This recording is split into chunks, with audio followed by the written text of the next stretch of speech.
Hey kababayan! Hi! Ano ba itong e-travel na ito? Ito ba ay bagong requirements sa pag-uwi natin sa Pilipinas bakasyon? Di ko alam eh. Paano ba ito? Kailangan nating malaman. Tingnan natin kung paano natin gawin ang e-travel na ito. Tara! Hello po sa lahat! Andito na naman po si Jessie Cloud, ang inyong lingkod. So sa aking mga viewers and followers, subscribers, ito po ang video na ito ay ginawa ko para makatulong, lalo na po sa panahon ngayon. Marami pong uuwi, December na. At karamihan po sa atin mga kababayan na kapwa Pilipino ay marami nagtatanong tungkol dito sa isang requirements na kailangan nating i-comply sa pagbakasyon natin sa Pilipinas. I mean, paglapag natin sa Philippine Airport. So marami pong kababayan natin na nagtatanong, ano ba itong e-travel? E-travel po ang ating pag-uusapan sa ngayon dahil ito po ay isa sa requirements ngayon, bagong requirements na kailangan nating gawin para tayo ay makapasok sa ating bayang sinilangan at ito ay Pilipinas. So, tungkol po dito ay maraming nagtatanong ng mga kababayan natin na medyo nahihirapan or walang idea or walang kasagutan kung sa kanilang sarili lang ay medyo mahirap. Kaya nandito po tayo para tulungan. Ito po ay pinag-aralan natin para maintindihan natin kung ano ang dapat gawin para mag-register dito sa e-travel. So, samahan niyo po ako para ipaliwanag ko sa inyo at ako na mismo ang gagawa ng inyong e-travel documents. Panoorin niyo po ito at makinig na mabuti at pwede niyong i-crop kung medyo malabo at na maintindihan natin lahat, pare-pareho na mga nagtatanong tungkol dito. Kaya ito po ay sana ay makatulong sa inyo para mapadali ang inyong paglalakbay sa pag-uwi sa Pilipinas. So may kahaba-habaan po ito dahil ito po ay 1 to 6 steps. Marami po tayong pipilapan dito. Ang kailangan na po natin mga dokumento ay yung passport natin and etc. Kung ano man yung makita nyo sa video na nakalagay doon. So, handa na po kayo. Sana ang video na ito ay makatulong sa inyo at i-share nyo rin sa inyong mga kababayan kung sino ang mga nais na malaman ang dapat gawin tungkol dito. Paki-share nyo po, bigyan ako ng likes at ito ay mahaba-haba kong ginawa para sa inyo. So like, share, and comments na rin po para malaman natin kung maganda ba ang resulta ng ating trabaho na ito. So salamat po sa inyo at tara, dito na po, umpisa na po natin. Marami sa ating mga kababayan ang uuwi ngayong Kapaskuhan. Sila ay sobrang excited sa kanilang pagbabakasyon ngayong December dahil sila ay magkakasakasama na naman ng kanilang mga pamilya. Mahal sa buhay. Masarap. Pakaiisipin na tayo ay lilipad, pabalik sa ating bayang sinilangan, at mayakap ang ating mga mahal sa buhay. Nang matagal na panahon, 2 taon tayo nagtitiis dito sa ibang bansa para magtrabaho para sa kanila. Bago po tayo magsimula, paki-subscribe na muna sa aking YouTube channel at follow sa aking Facebook. At sana ito ay malaking tulong para sa inyo lahat na nagtatanong tungkol dito sa bagong requirements na tinatawag e-travel. E-travel arrival updates, online registration guide for all Filipinos, especially OFWs. Maliban po sa OEC, ito ay isa sa requirements bagong requirements ngayon na iniatas sa atin para gawin bago tayo makauwi sa ating bansa, Pilipinas.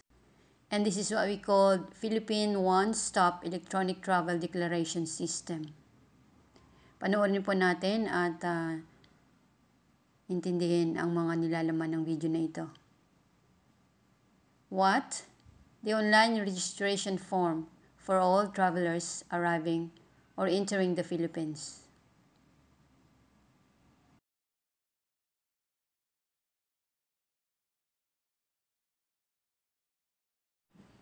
So ito na po, dumating na tayo ng Pilipinas.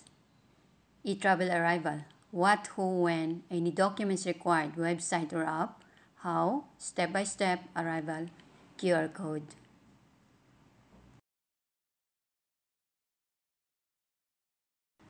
Who? So sino po ang kailangan magkaroon nito? So Philippine passport holder and foreign passport holder. Both kailangan meron tayong e-travel. Now, ilang taon ang kailangan magkaroon ng e-travel? Malalaman natin.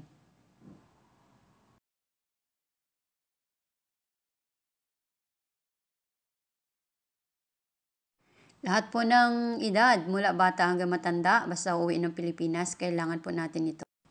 So, nakasaad kung kailan natin umpisahan gawin ito, 72 hours prior to your arrival of departure in the Philippines.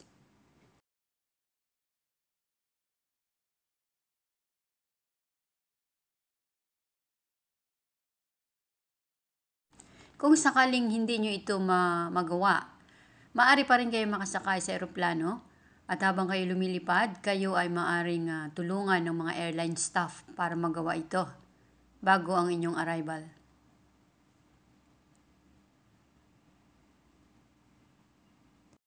So tandaan, maaari lamang kayong mag-registered within 72 hours dahil ito ay kailangan nyong i-present ang inyong travel QR code sa inyong flight boarding.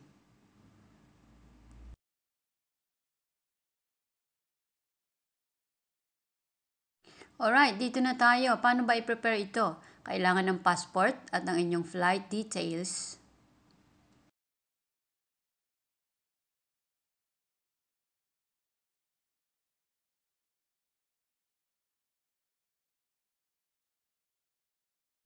So marami tayong pipilapan. So estimated completion time 10 to 20 minutes bago natin matapos ito.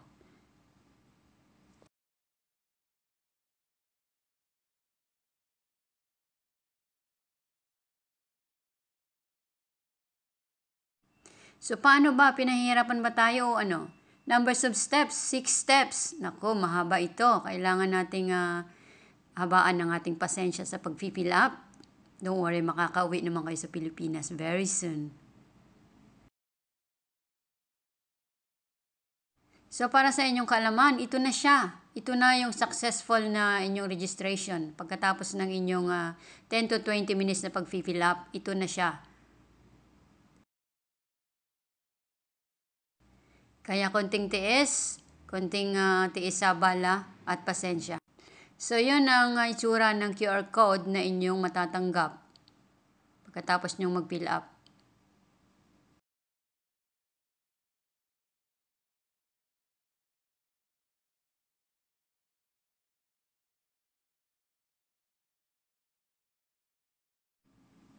So tara na, tuturuan ko kayo kung paano mag-registered.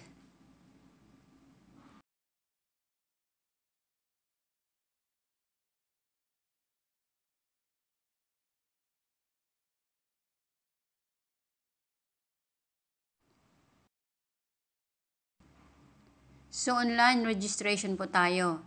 I-search po natin ang https://etravel.gov.ph/ Then ito po ang lalabas on the homepage, Philippine One-Stop Electronic Travel Declaration System. Sundan nyo lang po itong video dahil ito ay step by step. Ito po ang paraan, paisa-isa nating ginagawa hanggang tayo ay makatapos.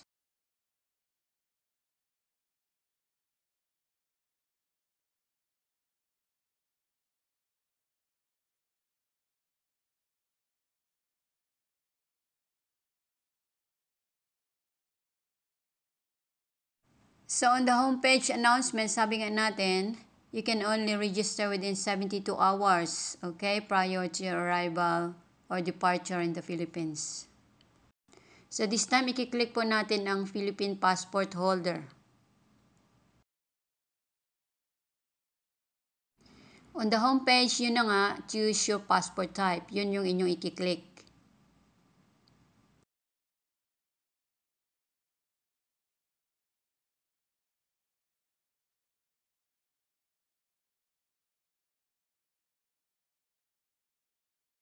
So, kung kayo ay Philippine passport holder, i-click nyo yan, or kung kayo ay foreign passport holder. So, pili kayo dyan sa dalawa na yan kung ano kayo.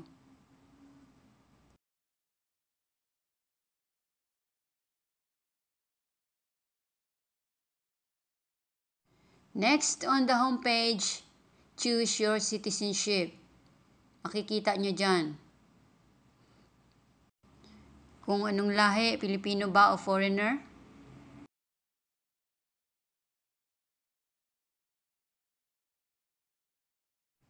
Ayan, so titingnan nyo yung arrow dyan sa menu. Ang sinasabi ay, ang tinatanong ay citizenship.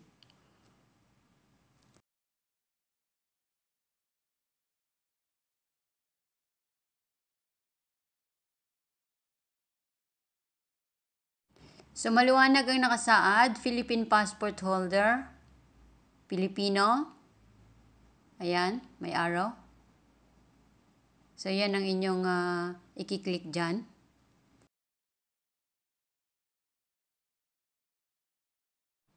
Alright, so next, travel type. Ano ba ang isusulat natin dito sa travel type na ito? Panoorin pa rin.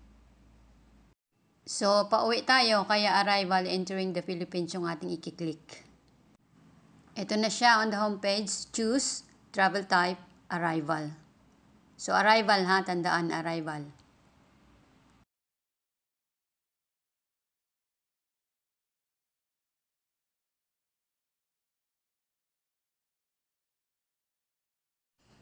Ayan siya, oh, maliwanag. Arrival, entering the Philippines. Yan po ang ating i-click.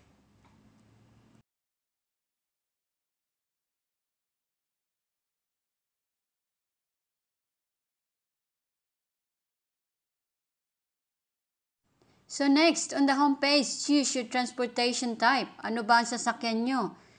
Barko ba o airplane?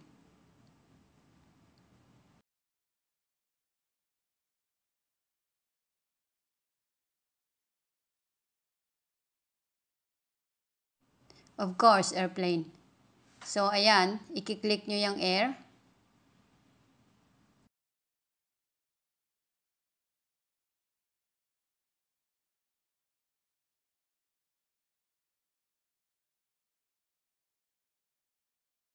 Next, on the home page, enter your date of arrival. Yung buwan, yung araw, at saka yung taon, pipiliin nyo dyan. So, patuloy pa rin tayo nag-fill up ng ating flight details.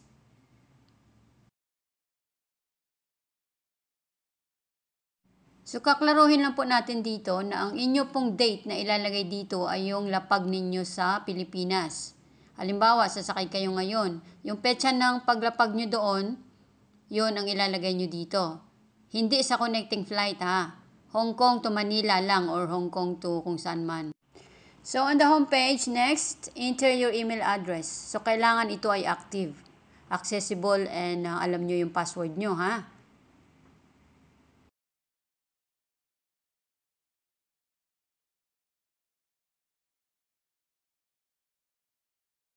So, kaklaruhin natin, kayo ay sumakay ng eroplano, ang inyong lapag sa Maynila ay ganitong date, ang inyong email address ay ganito, at siguraduhin yung lahat ng information na ito na sinulat nyo ay totoo.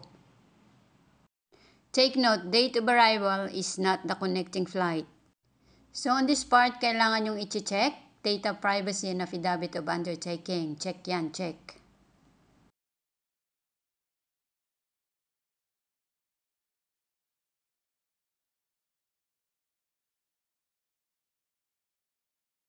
So, dito i-check nyo ulit yung inyong complete details kung tama. And then, continue lang.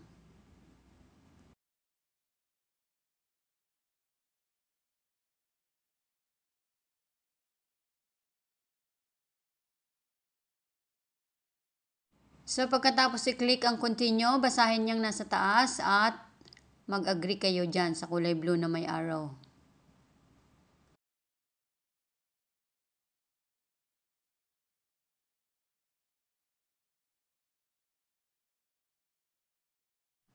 So, yan. Click nyo ang continue at tingnan natin kung ano pa yung mga susunod. Sundan nyo lang ito na mabuti nang lahat ay clear.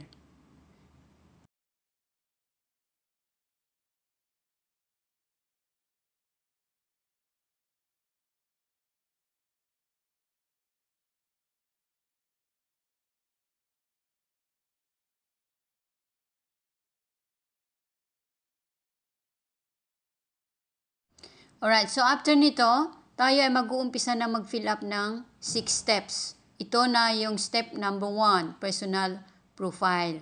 Dito tayo mag-umpisa.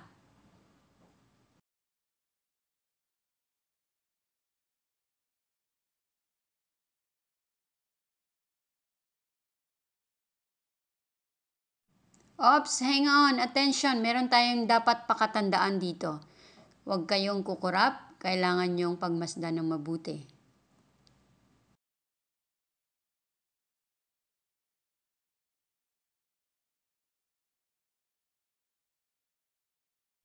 Ano ba ito? Ang nakasaad dito ay kailangan nating siguraduhin na tama ang lahat ng ating informasyon na isinulat ng naaayon or base sa ating passport details para maiwasan yung mga hassle-bustle and trouble.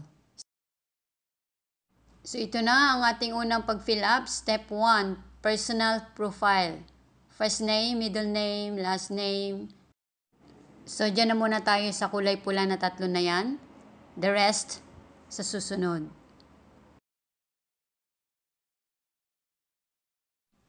So okay, yan na, so pangalan nyo, first name, last name, middle name, optional, at saka pinaka-importante nyo inyong passport number. Of course, number. Kailangan nyo rin isulat ang inyong passport number. So yan yung nakasulat kanina doon.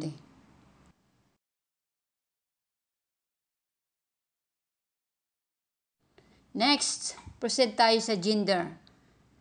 Makikita nyo naman dyan pag kayo nag-fill up. Ito yung ating ginagawa ay step by step lang para sa mga medyo nahuli dyan kanina. So, ginawa lang natin ito pa isa-isa. So, sa gender, makikita natin dyan. Sulat nyo kung female or male kayo dyan. So, isabay nyo na rin itong date of birth, citizenship, country of birth. Ayan na.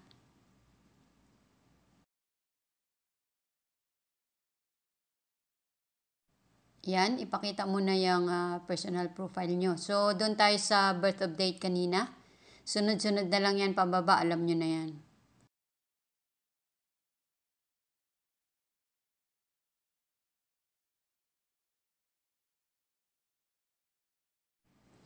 So, birth date, citizenship, Filipino kung kayo ay Pinoy. Country of birth, of course, Philippines. At yung inyong occupation, trabaho nyo.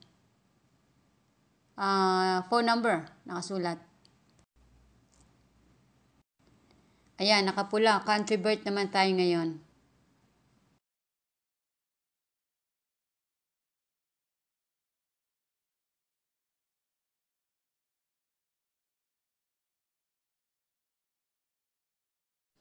Ayan, iti-check yung birthday nyo nandyan, yung lahi nyo kung anong lahi nandyan.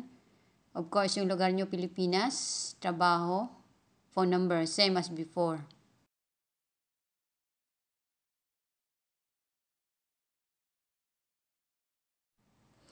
So, kapag kumpleto na yan, ayan may arrow, next na tayo.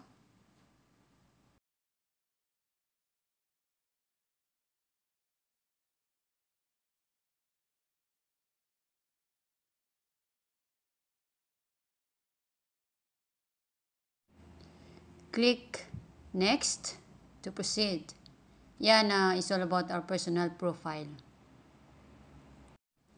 Yan ang step number 1, personal profile.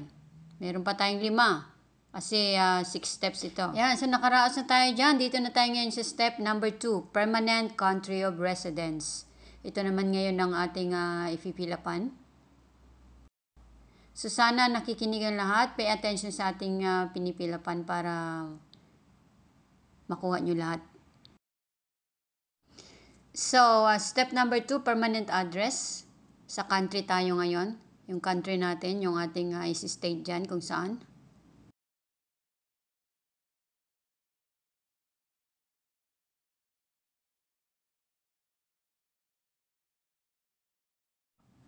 Ayan na, isusulat nyo yung country nyo kung saan, yung complete address nyo dyan. Basahin nyo.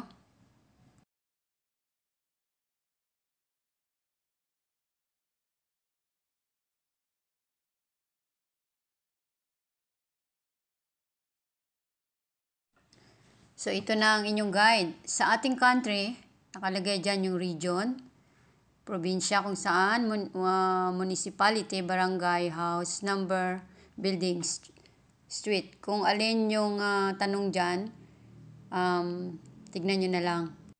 Tulad nito, kung permanent country ang tinatanong, permanent country of residence, syempre Pilipinas. Kung ikaw ay Pilipino, yun ang isusulat nyo dyan. Huwag yung abroad kung saan kayo nagtatrabaho.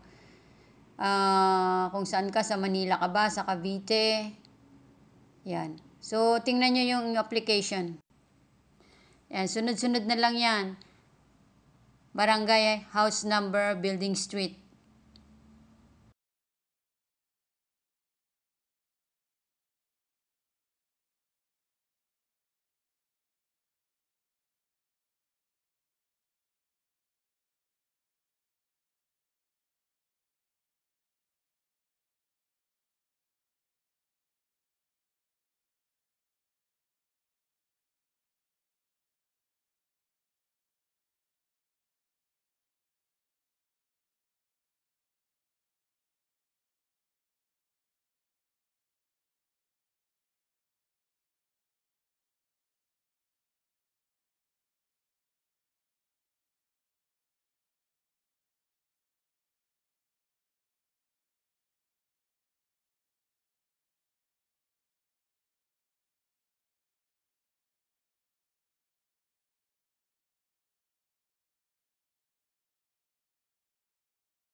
Right, so pag natapos nyo na yung step number 2 lahat, step number 3 na tayo, travel details.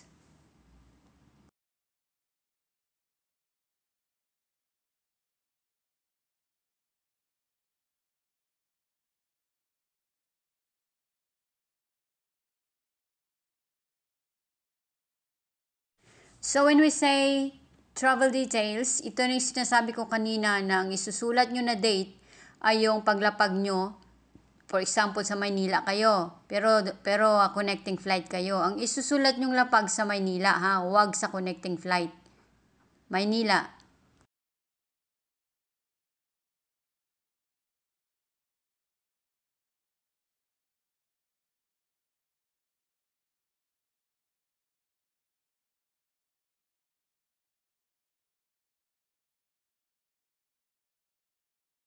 Ngayon, meron dyan katanungan country of origin. Kung ikaw ay Pilipino, ang isusulat mo ay Philippines.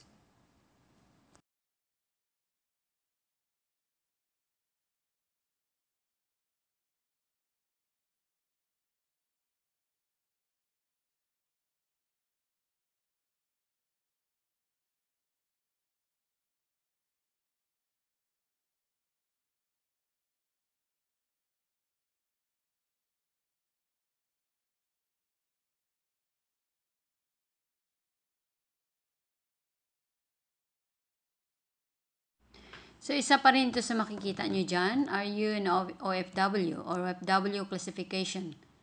Tignan natin kung anong meron dito sa susunod.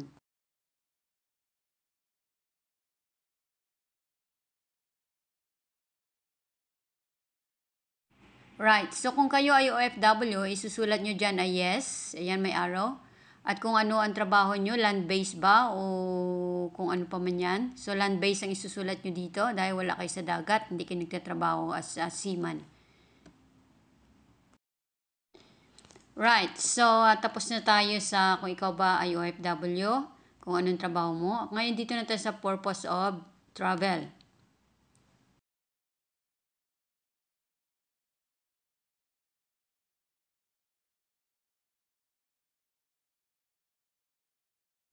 So, ano ba ang purpose ng iyong pag-travel? Ikaw ba ay nagbabakasyon o ikaw ba ay magpo-for good na at may business doon? Isusulat nyo dyan sa may arrow. Ikaw ba ay bakasyonista doon, turista? Right, so date of return. Dito tayo sa date of return ngayon.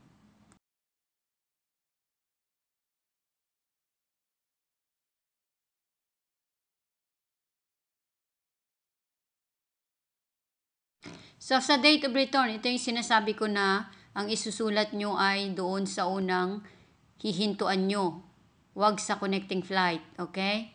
Kung ano ang date, yun ay isusulat nyo doon sa unang hihintuan nyo. Huwag nyo isulat yung date ng connecting flight nyo. So, next, traveler type. Ano ba ang traveler type? Ano ba ang laman nito?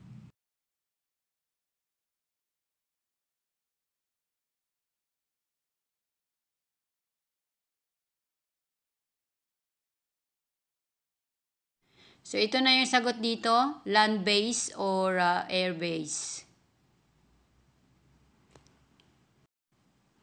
Or kung ikaw ba ay OFW or ikaw ba ay aircraft crew. Ang susunod natin na i-fill up dyan, name of airline at saka yung flight number. So, isusulat nyo yung pangalan ng aeroplano kung ano yan, at the same time yung flight number nyo.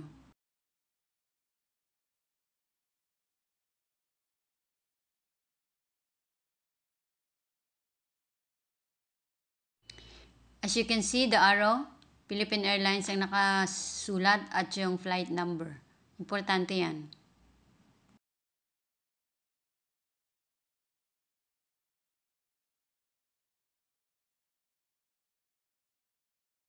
So, pakaisipin natin na required ito. Ayan, yung may kwadro na yan. Required siya. Kailangan nyo talagang pilapan niya bago kayo mag-click ng next.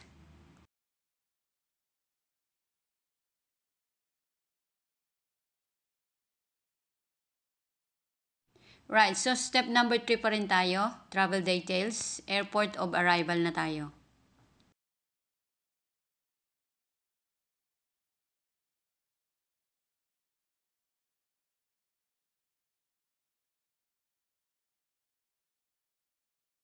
Right, so dyan sa may arrow sa baba, ang nakalagay ay Ninoy Aquino International Airport. Yun ang isusulat natin kung tayo ay uuwi sa Pilipinas.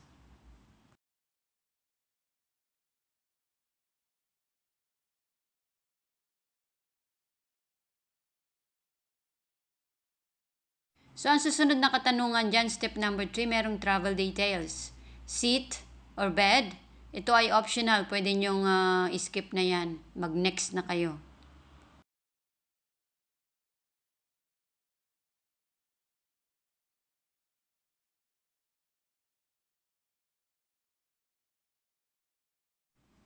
So, ayan, yung kulay blue na naka-arrow. I-click nyo na yan. Next.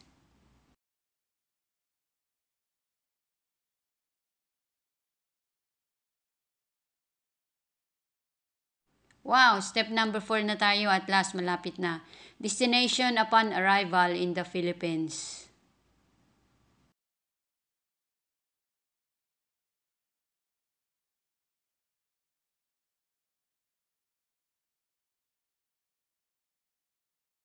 So, dito, kung kayo ay turista, at kayo ay bakasyon lang doon, tourist lang. So, hotel. Hotel ang isusulat nyo dyan dahil wala naman kayong bahay doon. So, para ito sa mga turista.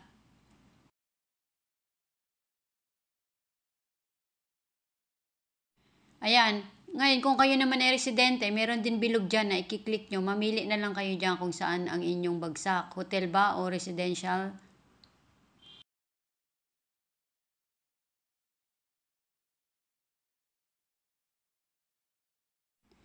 So, isusulat nyo dyan yung pangalan ng hotel at yung address kung saan ito matatagpuan sa Pilipinas. And then, mag-next na kayo.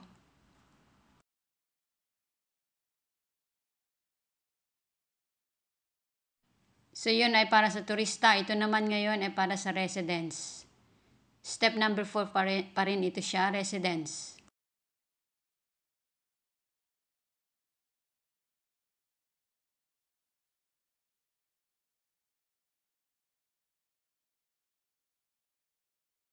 So, of course, isusulat nyo yung residence address nyo dyan. At kompleto. Pagkatapos nyan, mag-next tayo.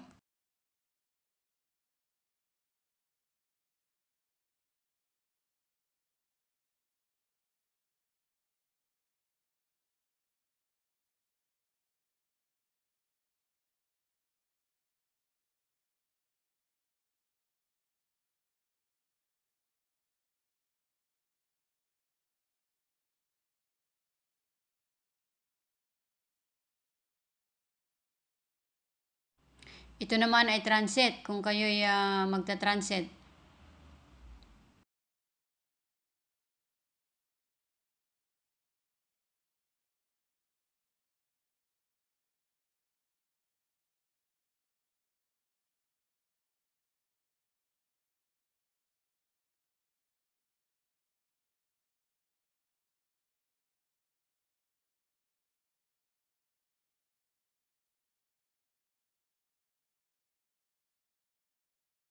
So, pareho lang ang proseso.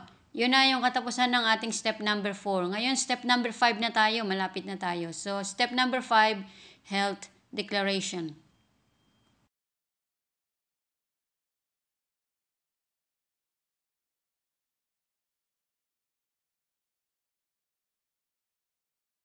So, ano ba itong health declaration? Kung naalala nyo yung COVID-19 noon, meron tayo noon. So, ngayon wala na. Kaya wala nang hanap ng mga date of vaccination na yan, mga kung ano yan. Wala na yan. Pwede nyo nang skip ito dahil hindi naman na ngayon COVID-19. Wala na, tapos na yun. So, no na lang ang sagot nyo dyan.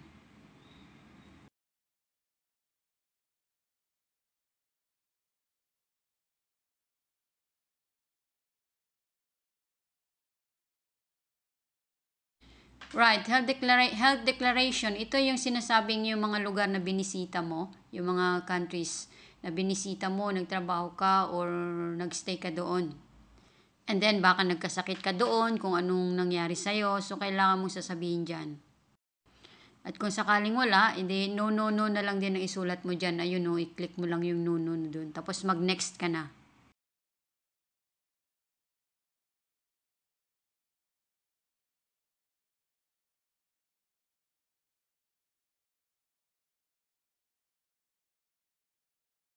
Alright, history of exposure, ito na nga yung kanina na baka na-expose ka sa mga sakit-sakit dun sa mga lugar na yon na pinuntahan mo. Kaya kailangan mong i-state dito. Kung wala, edi no ka na lang uli. At the same time, next.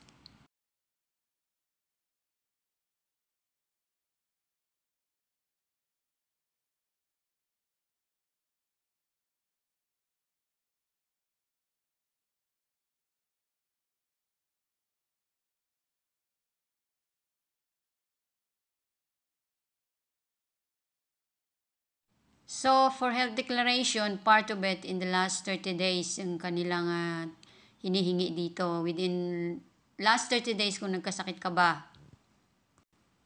Ngayon, pag hindi, so, ang isasagot mo naman dito ay no. And then, proceed ka next. Ayan, tulad niya, no. Next ka uli, hindi ka nagkasakit within 30 days, kaya free, walang problema.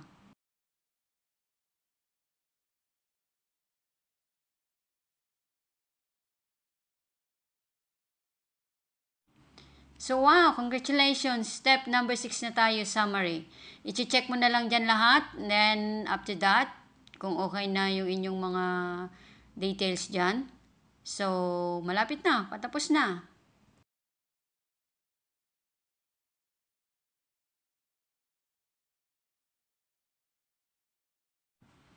Yeah, summary from step 1 to step 5. Kailangan nyo i-check yan, lahat dyan. Tapos next na kayo kung sa tingin nyo okay na lahat. At ano na ba ang susunod? Step 1 to 6. Ito na siya. Ito na yung mga details nyo, lahat-lahat. From 1 to 6 na pinilapan nyo. Ito na yon. I-check nyo lahat yan. Check lahat ng details kung kompleto.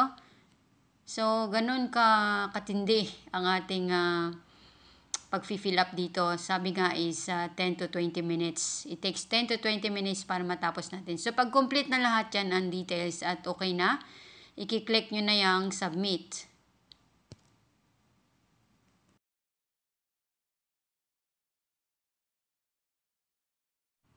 So, antayin natin. Pag click na submit, ito na siya. Upon submission, successful submission of registration. Loading hanggang sa lalabas na ang ating pinakaantay. Very soon. At ito ay tatambad sa inyong harapan. Ito na siya. Congratulations. Ayan. So, success ang inyong registration sa i-register. I-click nyo na yan. Or ika-crop nyo, or ida-download nyo, or ilalagay nyo sa email nyo ang QR code. So, QR code, options to capture. I suggest, instead of email, screenshots nyo at saka i-download. Yun ang the best. Kasi minsan pag email, minsan pagka medyo mabilis kayo, bigla siya nawawala. Ayan na siya. So, ito na hitsura ng inyong pinaghirapang e-travel. Ito na siya. E-travel documents. Ito na siya. Kaya good luck sa lahat. At sana ay masayang inyong bakasyon. Salamat sa inyong panunood. Sana naintindihan nyo lahat ng ito. QR code. Download the QR code. So, as I said, i-download nyo or screenshot. Yun ang the best.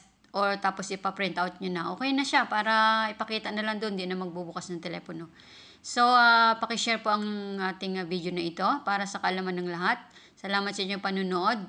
Likes, comments, subscribe, and share. Sa uulitin po sa mga susunod na tips mula kay Jency Clag. Hindi po ako. Thank you for watching. Until next time. Bye!